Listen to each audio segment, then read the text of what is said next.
इस दुनिया में आने का आपका कोई उद्देश्य है या फिर ऐसे ही बिना किसी वजह के इस धरती पर भेज दिए गए हैं? ये बात तो सत्य है कि इस दुनिया में कोई भी घटना बिना किसी वजह के नहीं होती। जो भी होता है उसका कोई ना कोई उद्देश्य जरूर होता है। जब प्रत्येक घटना का कोई ना कोई उद्देश्य जरूर होता है तो आपके इस दुनिया में आने के पीछे भी कोई ना कोई उद्देश्य जरूर होगा। क्या आपने अपने इस उद्देश्य के बारे में कभी सोचा है? क्या आप जानना चाहते हैं कि आप इस दुनिया में क्या करने आए हैं? यदि आप जानना चाहते हैं तो इस वीडियो को अंत तक जरूर देखिएगा। इस दुनिया का प्रत्येक व्यक्ति केवल एक ही उद्देश्य और अधिकार के साथ पैदा होता है और वो है अपने जीवन में सफलता प्राप्त करना। हम ऐसा क्या करें जिससे हमें सफलता मिल सके? क्या ऐसा कोई मंत्र है जो हमें सफलता दिला सके? सफलता वो मंजिल नहीं है जिसे पाने के लिए हमारे आसपास के लोग हमसे कहते हैं और अपनी मर्जी को हम पर थोपते हैं, बल्कि सफलता वो मंजिल है जिसे हम खुद पाना चाहते हैं और हम वह पाना चाहते हैं जो हमें अच्छा लगता है। हम उसे पाना चाहते हैं जिसमें हमें सुखद अनुभव होता है। हमारी मंजिल वही है जिसे प्राप्त करने में हमें आनंद का अनुभव हो। अतः आप अपनी मंजिल को किसी दूसरे के बताने से नहीं बल्कि खुद चुनिए। फिर चाहे कोई भी और कितना भी आपका विरोध कर ले, कोई भी परेशानी पैदा कर ले, आप अपनी मंजिल तक पहुंच कर ही रहेंगे। तब आपको कोई रोक नहीं सकता। और अगर बिना मन की सफलता मिल भी गई तो जिंदगी भर खुशी नहीं मिल पाएगी। यदि सफलता को प्राप्त करना है तो अपने मन के सागर में गोता लगाओ और देखो कि आप अपनी जिंदगी में कौन सा रंग भरना चाहते हैं। देखो कि आप अपने आप को किस रूप में देखना चाहते हैं। अपनी इच्छा को, अपने सपने को, अपने मन के आईने को सामने रख कर तो देखो। बिल्कुल साफ नजर आ जाएगा कि आप क्या चाहते हैं। आईना कभी झूठ नहीं बोलता, ना ही कोई शंका पैदा करता है। जो जैसा है बिल्कुल वैसा ही दिखाता है। अपने उद्देश्य को जानो और चल दो अपने मंजिल की ओर, जहां सफलता आपका इंतजार कर रही है। आपको सफलता को प्राप्त करने के लिए समझौता नहीं करना है। दूसरों की इच्छाओं को अपने ऊपर नहीं थोपना है। जो आज सफलता के शिखर पर है तो उसका एक ही कारण है कि उसने वो किया जो वो खुद करना चाहता था। उसने अपने मनपसंद कार्य को अपना कैरियर चुना। अतः यदि सफलता का प्राप्त करना है तो उठो, जागो और चल दो अपनी मनपसंद मंजिल की ओर। और तब तक मत रुको जब तक सफलता प्राप्त ना हो जाए। अपने खुद के सपने को हकीकत बना दो, ना कि दूसरे के थोपे गए सपनों को हकीकत बनाने की कोशिश करो। क्या आप जानते हैं एक सफल और एक असफल व्यक्ति में सबसे बड़ी समानता क्या होती है और सबसे बड़ी असमानता क्या होती है? दोनों में सबसे बड़ी समानता ये होती है कि दोनों ही सपने देखते हैं, लेकिन सबसे बड़ी असमानता ये होती है कि सफल व्यक्ति तो खुद के सपनों को हकीकत में बदलने के लिए सफलता की ओर कदम बढ़ा देता है, जबकि एक असफल व्यक्ति दूसरों द्वारा उस पर थोपे गए सपनों के बोझ को लेकर उन्हें हकीकत में बदलने के लिए कोशिश करता है। ये बात समझ लीजिए कि अपने मनपसंद सपनों को पूरा करने के लिए कदम बढ़ाने से ही सफलता हासिल होती है और तभी हमारा इस दुनिया में आना सफल हो जाता है। अपने जीवन के उद्देश्य को पहचानो और सफलता प्राप्त करने के अपने अधिकार को प्राप्त कर लो। श्री कृष्ण कहते हैं, जब सूरज अस्त होता है तो दरवाजे हर कोई बंद करता है, लेकिन जब भाग्य का सूरज अस्त होता है तो भी दुनिया के दरवाजे बंद हो जाते हैं। जब कभी ऐसी स्थिति आए तो आप ध्यान रखना कि सभी दरवाजे बंद हो सकते हैं, लेकिन परमात्मा का दरवाजा कभी बंद नहीं होता, वह हमेशा खुला रहता है। अगर वह एक दरवाजा बंद करता भी है तो अनेक दरवाजे खोलता है।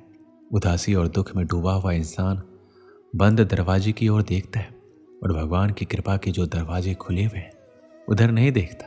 जब हम भगवान को भूलते हैं और किसी अहंकार में आकर ये सोचते हैं कि मेरी अकल, मेरी शक्ति, मेरा सामर्थ्य और मेरी योग्यता के कारण ही ये सब संभव हुआ है और मैं अपने कार्यों में सफल हुआ हूं, तो ध्यान रखना, घमंड से इंसान फूल सकता है परंतु फल नहीं सकता, क्योंकि परमात्मा को किसी का अहंकार बर्दाश्त नहीं है। जब व्यक्ति ऐसा करता है तभी चोट खाता है। एक बार महाभारत में युधिष्ठिर के एक सवाल के उत्तर में भीष्म पितामह ने कहा मनुष्य से बढ़कर कोई नहीं। आपको ये जानकर आश्चर्य होगा कि 84 लाख योनियों के बाद हमें मनुष्य जीवन मिलता है और संसार के सभी प्राणियों में मनुष्य ही सबसे श्रेष्ठ है। लेकिन इस धरती पर हम दुनियादारी के चक्कर में ऐसे फंस जाते हैं कि हमारी बुद्धि सीमित दायरे में ही सिमट कर रह जाती है। हम सांसारिक सुखों को ही सब कुछ मानकर उसमें लिप्त रहने में ही अपना सौभाग्य और अपने जीवन की सफलता समझते हैं। क्या आपने कभी सूर्य की बिखरी हुई किरणों को लेंस के माध्यम से एकत्रित करके किसी कागज पर डाला है? आपने ऐसा जरूर किया होगा और आपने देखा होगा कि जब हम सूर्य की बिखरी हुई किरणों को लेंस के माध्यम से एकत्रित करके उसे किसी कागज पर डालते हैं तो वह कागज जलने लगता है। जरा सोचिए, सूर्य की किरणें तो हर तरफ है, लेकिन फिर भी लेंस ने ऐसा क्या जादू कर दिया कि सूर्य की किरणों ने कागज को जला दिया। दरअसल ऐसा इसलिए हुआ क्योंकि लेंस को पता था उसका लक्ष्य क्या है। उसका अपने लक्ष्य पर फोकस था। सूर्य की हर तरफ बिखरी किरणें किसी को नहीं जलाती, लेकिन जब वही किरणें लेंस के माध्यम से एकत्रित होती है तो कागज को जला देती है। फोकस की मदद से आप ये समझने लगते हैं कि आपको क्या करना है और क्या नहीं करना है। फोकस रखकर काम करने से हर बिगड़े काम बन जाते हैं और आप अपनी ऊर्जा को बर्बाद नहीं करते। अगर आप किसी भी क्षेत्र में ताबड़तोड़ सफलता चाहते हैं तो आपको अपने काम के प्रति समर्पित रहना होगा। जब आप अपने मनचाहे क्षेत्र से जुड़ा कोई काम करते हैं तो उस काम के प्रति समर्पित हो जाते हैं तो आपको सफल बनाने से कोई नहीं रोक सकता है, खुद आप भी नहीं। एक समय की बात है, एक राहगीर एक देश की यात्रा पर निकला। जब रास्ते में रात हो गई तो वो एक व्यक्ति के घर रुक गया। उस व्यक्ति का नाम था रामू।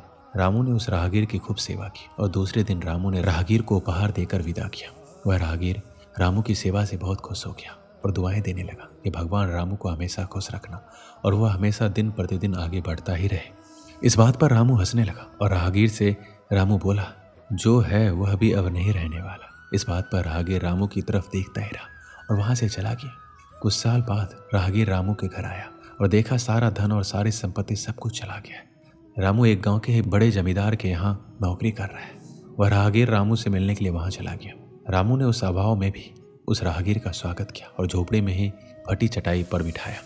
उसके पास खाने के लिए जो रूखी सूखी रोटी थी वह खाने के लिए राहगीर को दे दिया। जब राहगीर वहां से जाने लगा तो उसकी आंखों में आंसू थे और राहगीर कहने लगा कि भगवान तुमने ये क्या किया। तो रामू फिर हंसा और कहने लगा, आप क्यों दुखी हो रहे हैं? ईश्वर हमें जिस हाल में भी रखे हमें खुश रहना चाहिए, हमें धन्यवाद देना चाहिए। सदा समय बदलता रहता है और इतना ही नहीं, ये भी नहीं रहने वाला है। इस पर राहगीर सोचने लगा, मैं तो केवल वैसे ही राहगीर हूँ, लेकिन सच्चा राहगीर तो तुम हो रामू। कुछ साल बाद राहगीर फिर से यात्रा पर निकला और रामू से मिला। देखा तो देखता ही रह गया, सब कुछ बदल चुका था। रामू अब जमींदारों का जमींदार बन चुका था। उसे मालूम हुआ रामू जिस जमींदार के यहाँ नौकरी कर रहा था उसकी कोई संतान नहीं थी। उसने अपनी सारी संपत्ति और जायदाद रामू को दे दी। राहगीर बहुत खुश हुआ और रामू से कहा, अच्छा हुआ वह जमाना गुजर गया, भगवान करे अब तुम ऐसे ही बने रहो। यह सुनकर रामू फिर हंसने लगा और कहने लगा, आपको अभी भी नादानी बनी हुई है। राहगीर ने फिर रामू से पूछा, क्या ये भी नहीं रहने वाला? रामू ने उत्तर दिया, हाँ, या तो ये चला जाएगा या फिर इसको अपना मानने वाला ही चला जाएगा।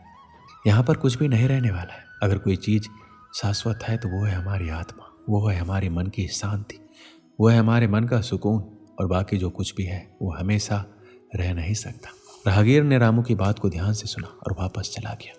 जो होता है उसे स्वीकार करो। कुछ सालों के बाद राहगीर उस गांव से गुजरा तो रामू का महल तो है, लेकिन उसमें रामू नहीं है। रामू अब इस दुनिया में नहीं रहा, उसकी मृत्यु हो चुकी थी। राहगीर मन ही मन सोचने लगा, एक इंसान जिंदगी भर कितना दौड़ता रहता है, रोता रहता है, दुखी रहता है। जिन चीज़ों के लिए इंसान तड़पता रहता है, दुखी रहता है, वास्तव में वह चीज़ तो हमेशा रहने वाली नहीं है, वो सारी चीज़ें बदलने वाली है। इस कहानी से हमें क्या शिक्षा मिलती है? हमारी ज़िंदगी में जब भी कोई मुश्किल, तकलीफ़ या दुख आए तो हमें ये सोचना चाहिए कि ज़िंदगी में इससे पहले मुश्किलें या उलझनें आई, क्या वो हमेशा रुकी?